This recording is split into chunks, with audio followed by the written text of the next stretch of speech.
Sejam bem-vindos. Hoje falaremos sobre saúde na década de 70. Trabalho feito por Yuri, Nicole e Mariane.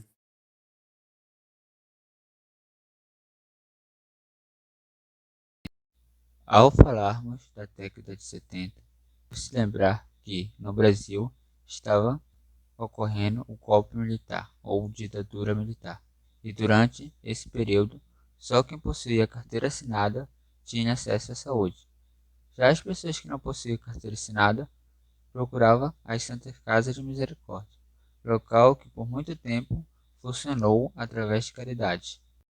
Assim, pode-se notar que a concepção de saúde como direito de todos não vigorava ainda nesse período.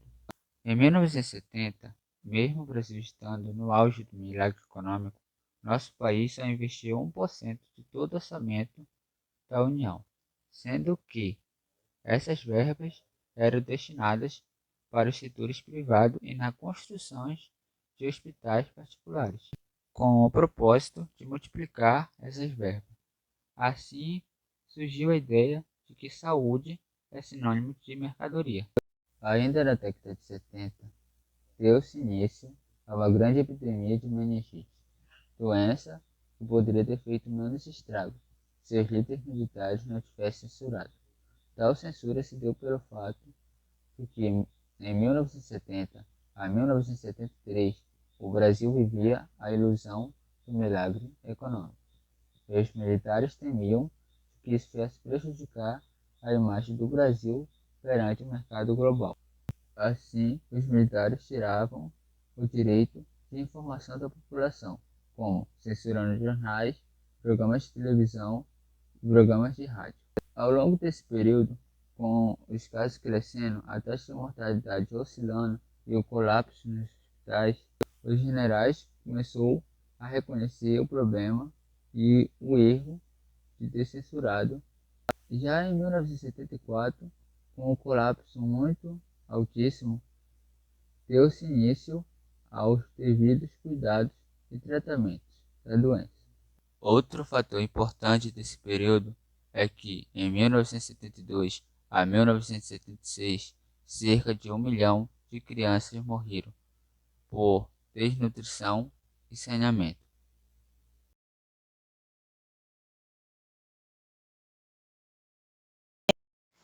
Em 1973, temos a criação da Previdência para Trabalhadores Rural, o Fundo de Assistência ao Trabalhador Rural.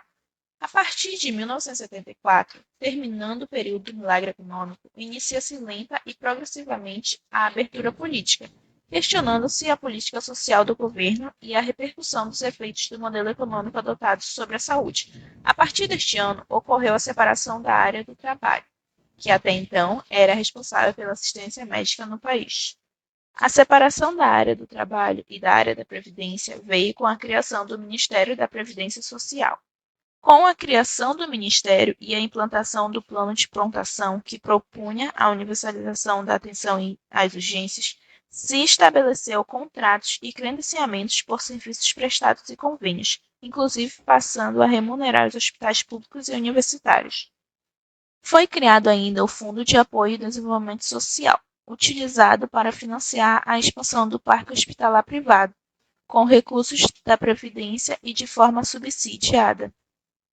Começaram a surgir ainda as modalidades supletivas de prestação de serviços, como o convênio empresa, que assume a responsabilidade sobre a assistência médica em troca de subsídio da Previdência, e a medicina de grupo. Já em 1975, foram estabelecidas competências da iniciativa privada e as do setor estatal na área da saúde, através da divisão de competências para as ações de saúde pública, não rentáveis, e as ações de atenção médicas, rentáveis, com a intermediação pela Previdência Social. Com isso, em 1976, foi concebido o Programa de Interiorização das Ações de Saúde, dirigido por técnicos comprometidos com a proposta do movimento sanitário, que começava a surgir. Em 1979, ocorreu uma grande extensão da rede ambulatória pública, principalmente no Nordeste. Paralelamente a isso, foram surgindo outros fatores importantes que permitiram o estabelecimento de um movimento portador de uma nova proposta. Entre esses fatores, destaca-se o movimento dos trabalhadores de saúde, em especial as organizações sindicais dos médicos, o Centro Brasileiro de Estudos de Saúde, CBES, e a Associação Brasileira de Pós-Graduação em Saúde Coletiva, ABRASCO, promovendo debates, simpósios, publicações que foram progressivamente sistematizando uma proposta alternativa ao modelo privatista. Também o surgimento do movimento municipalista através de encontros de secretários municipais de saúde e o surgimento de entidades estaduais e nacionais de secretários, nutridos por experiências municipais bem-sucedidas, onde foi possível conciliar o acúmulo teórico e a prática na implantação de sistemas municipais de saúde, como Campinas, Niterói, Londrina, Piracicaba, Bauru e etc. Também um número pequeno, mas importante, de parlamentos comprometidos nos diferentes níveis de poder legislativo, tendo também surgimento e fortalecimento do movimento popular de saúde, fortemente influenciado pelas comunidades eclesiais de base da Igreja Católica e da participação de militantes de esquerda na periferia das grandes cidades, tendo também o fim do bipartidarismo e da democratização e surgimento do debate político e de propostas partidárias. Também o resultado da reforma sanitária experimentada em alguns países com forte influência da experiência italiana. O surgimento de um novo movimento sindical autônomo a partir das greves do ABC no final dos anos 70, e com destaque e importante participação para a Central Única dos Trabalhadores, CUT.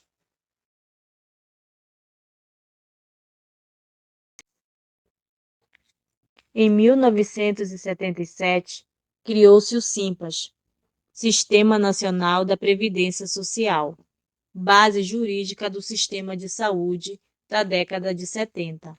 Em conjunto com a Lei do Sistema Nacional de Saúde de 1975, reorganizando a Previdência e procurando racionalizar e centralizar administrativamente a Previdência, foram criados DataPrev, empresa de processamento de dados com importante papel no controle e avaliação dos serviços, e NAMPS, Instituto Nacional de Assistência Médica da Previdência Social, SEMI, Central de Medicamentos, e APAS, Instituto de Administração da Previdência e Assistência Social, FUNRural, Fundo de Assistência ao Trabalhador Rural, LBA, Legião Brasileira de Assistência.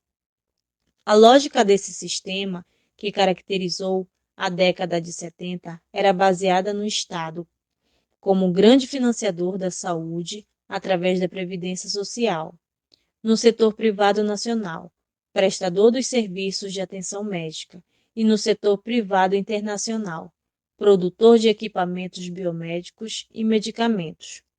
Mas neste período, este modelo já começou a apresentar graves problemas, determinados pela grave crise financeira com origem nas fraudes no sistema de pagamento e faturamento, nas unidades de serviços, desvio de verbas da Previdência para megaprojetos do governo, acordos espúrios com o sistema financeiro, aumento dos gastos com internações, consultas, exames complementares efetuados pelo setor privado, etc., por excluir parcelas expressivas da população e não ser capaz de alterar os perfis de morbimortalidade, pela piora do quadro econômico pós-milagre e os custos crescentes do modelo adotado, pela abertura política e o reaparecimento de atores dispostos a lutar pelo resgate da dívida social acumulada pela ditadura. Na década de 70, portanto, o país apresentava um modelo hegemônico, médico-assistencial privatista, mas é também neste período que surgem os alicerces políticos e ideológicos para o surgimento do movimento da reforma sanitária. É sempre difícil, ou mesmo impossível, estabelecer com fidelidade o marco inicial de um movimento social. É o que se dá em relação ao movimento da reforma sanitária. Diversos fatores, formulações teóricas, diferentes processos, lutas políticas, experiências práticas e etc., foram forjando o nascimento deste movimento. Ainda sob vigência da ditadura militar, começaram a surgir em vários municípios experiências de implantação de redes de atenção básica à saúde, a partir da ação de profissionais da área de saúde coletiva que ocupam importantes espaços institucionais, abertos por novos prefeitos municipais eleitos pelo MDB a partir de 1975 e 76. A partir de 1978, surge a proposta internacional de priorização da atenção e dos cuidados primários de saúde, acordada na Conferência Mundial de Saúde de Alma-Ata, promovida pela OMS. Em nosso país, essa proposta coincidia com a necessidade de expandir a atenção médica e, a partir de um modelo de baixo custo para as populações excluídas, especialmente as que viviam nas periferias das cidades e nas zonas rurais. Em 1979, tem-se a criação da Abrasco, Associação Brasileira de Saúde Coletiva, que teve um importante papel, pois reuniu vários cientistas que tinham ideais parecidos com relação à atenção primária à saúde. Desde então, através da Abrasco, iniciou-se de maneira lenta e limitada uma ideia de saúde universal, voltada à atenção primária. Conclui-se, então, que os anos 70 a saúde não era considerada um direito e não havia acesso universal. Só era atendido pelo INAMPS quem tinha carteira assinada. As reformas e movimentos sociais que passaram a exigir soluções para os problemas de saúde criados pelo regime autoritário, que era um modelo excludente, juntamente com a primeira conferência de Alma-Ata, que impulsionou o debate de um novo modelo de atenção primária à saúde, foram acontecimentos decisivos para o direcionamento da saúde brasileira ao Sistema Universal de Saúde que rege na nossa atualidade, ou seja, a saúde como direito de todos. Essa é a história da saúde pública na década de 70. Se você gostou, não esqueça de curtir e compartilhar com os seus amigos e se inscreva no nosso canal.